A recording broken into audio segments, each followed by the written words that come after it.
They told us he'd never lost a client. That was how they recommended him in the hiking circle group chat. Best guide in the region. Mountain rescue background. Perfect safety record. They didn't mention that the last time one of our seniors died on that same mountain, he was the one in front of the group. My name is Daiki. I was second year when we booked the night hike. We wanted a sunrise climb, leave the trailhead at midnight, reach the ridge before dawn, watch the sun burn up through the clouds. It sounded romantic and hardcore and very university in the way you only think once in your life. The guide met us at the parking lot. He was shorter than I expected. Compact, wiry, maybe late 30s, with a clean jacket and a headlamp already strapped on. His name, he said, was Sakuma. You're the Saitama University group, he asked. Our leader, Aoi, nodded. Sakuma's eyes slid over us, counting, weighing. 9 people, he said. Good. I prefer odd numbers. Why? Someone asked, laughing. It makes decision-making easier, he replied. He didn't smile when he said it. The first hour was easy. Forest road, then wide trail, the kind hundreds of amateurs walked every weekend. We talked and joked, our headlamps bouncing off damp leaves and wooden steps. The night smelled of wet soil and old cedar.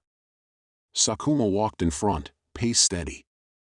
Every now and then he'd call back, root on the left, or low branch, without turning around. He knew exactly where everything was.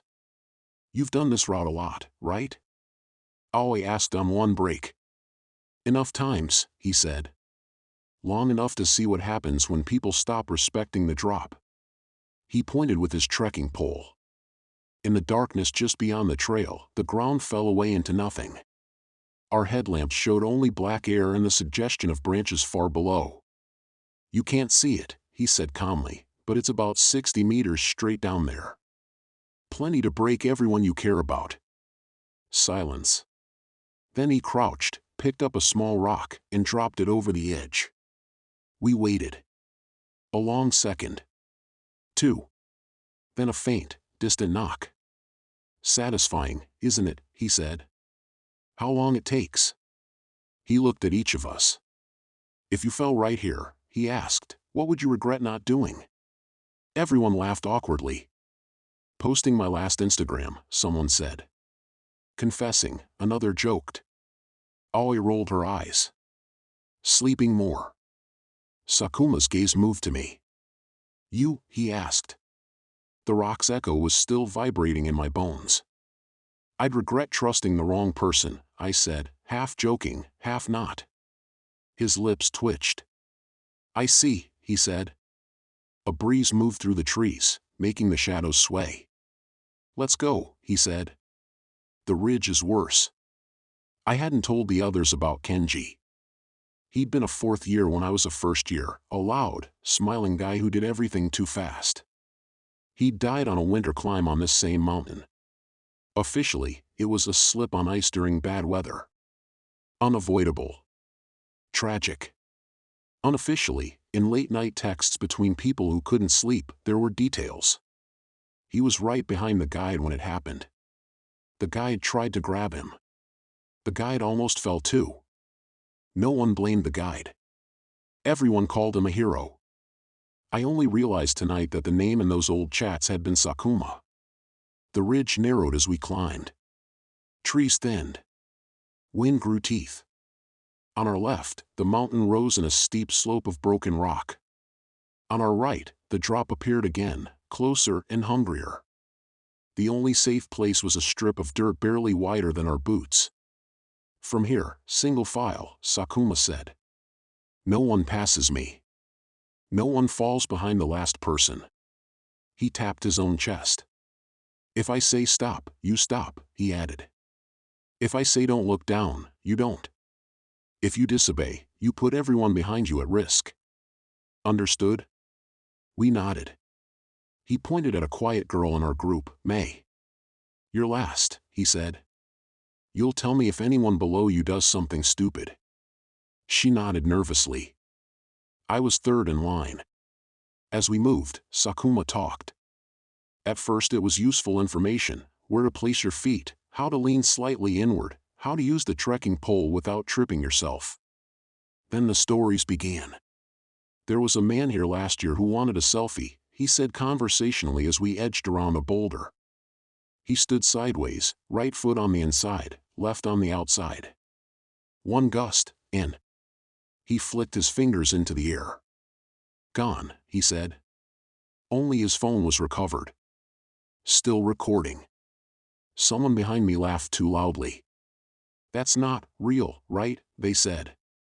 Sakuma's headlamp beam stayed steady on the path. "People always think I'm joking the first time," he said. "The second time, they're more careful. Everyone is braver when it's hypothetical." He adjusted his pack. "That's why I like night climbs," he added. "The mountain feels closer in the dark. The fall feels more personal." The wind rose. Somewhere far below, water rushed over stones. Around 3 a.m., clouds rolled in.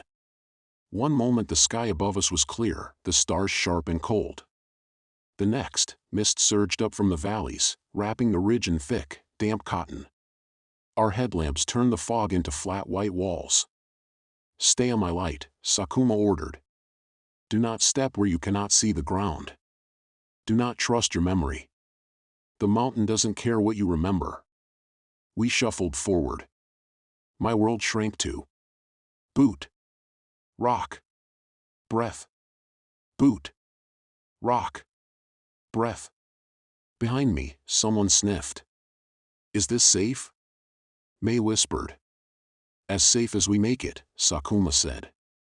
"Statistically, most accidents happen on the way down, when people are tired and satisfied. Up here, you're still afraid. That's good.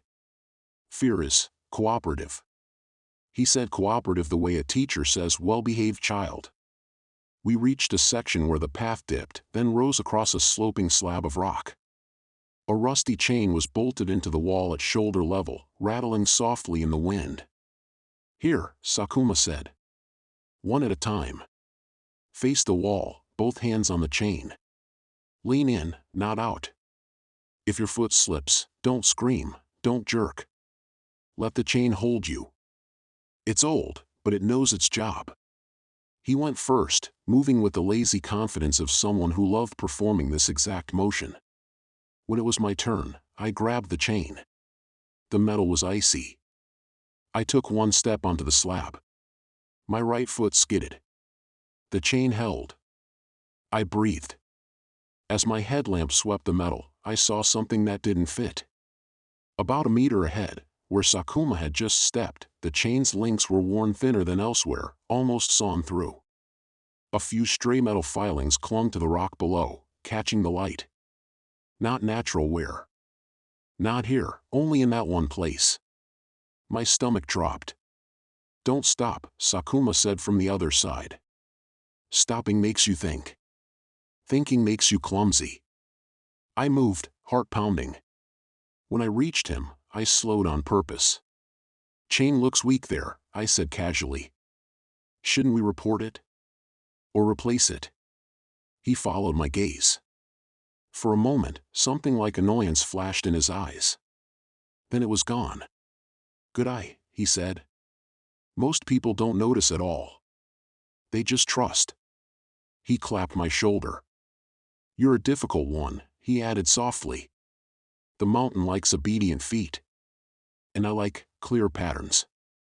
"Patterns," I repeated. "Who listens the first time," he said. "Who only learns after pain. Who never learns at all. The last kind falls, one way or another." He guided the next person onto the slab. As their weight hit the chain, the weakened section creaked. Sakuma's hand tightened on the metal just above the thin link, taking some of the load. To anyone else, it looked like a reassuring gesture. To me, it looked like a man choosing whether to hold on or let go. We reached the hut just below the summit at 4:30. It was a low, dark building crouched on the ridge, windows fogged, a faint yellow light leaking from the cracks. The keeper, an old man in a knit cap, opened the door without surprise. He'd seen too many wide-eyed students arrive in the dark. "You brought another group," he said to Sakuma. "Busy season for you." "Safer with me than without," Sakuma replied. We crowded inside, shaking off our packs, rubbing warmth back into our fingers. Someone unpacked on a jirai. Someone else fell instantly asleep on the bench. I sat by the small window, trying to unknot the feeling in my chest. On the wall by the door, a laminated sheet was taped up. "Mountain accidents, last 5 years." Below it were lines of text, dates, weather, cause, fatal or not. One entry caught my eye. February 11th, winter, slip near ridge chain, fatal. Guide on duty, Sakuma. Someone had underlined the guide's name in red ink, then scribbled it out. My phone buzzed. A new message. From a number I didn't recognize. "You see it now, right?" Another buzz. "It's not about killing." Another. "It's about choosing who gets to learn." I stared at the screen. The HUD had no reception. Our leader had said that 10 times on the way up. No signal. No calls. No texts. Still, the messages sat there. "Sent now." I lifted my head. Sakuma stood by the counter, talking quietly with the keeper.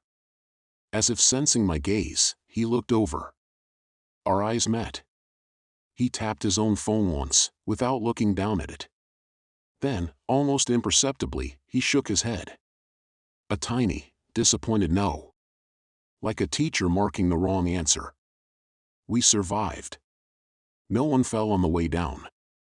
Sakuma told more stories, all of them ending the same way, with someone ignoring a warning and paying in meat and bone.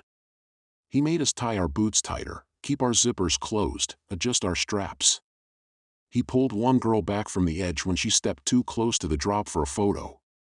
"See," he said to me as we reached the forest road. "0 accidents." People thanked him. They took photos with him, smiling in their tired, relieved way. "You're amazing," Ali said. "I feel like I understand the mountain better now." He bowed slightly. "I just show you where not to step," he said.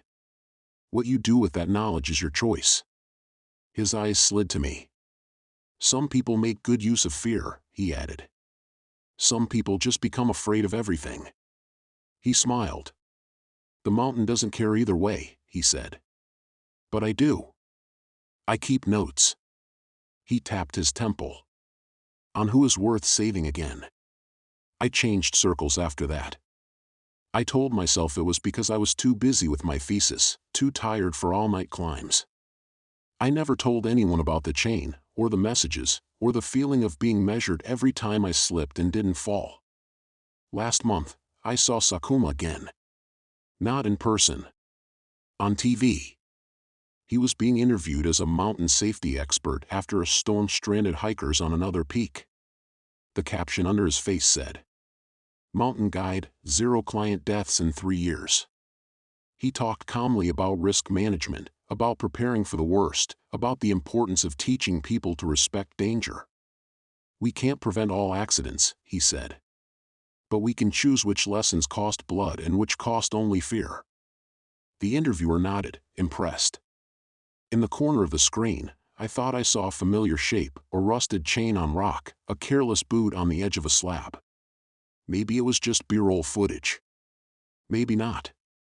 If you ever go on a guided climb in Japan and the person at the front seems too calm describing exactly how people die in each section. If he drops a stone into the dark just to make you feel how long it takes to land. If he asks, with a gentle smile, "What would you regret if you fell here?" Remember this. The mountain doesn't choose who slips. Somebody else might be choosing for it.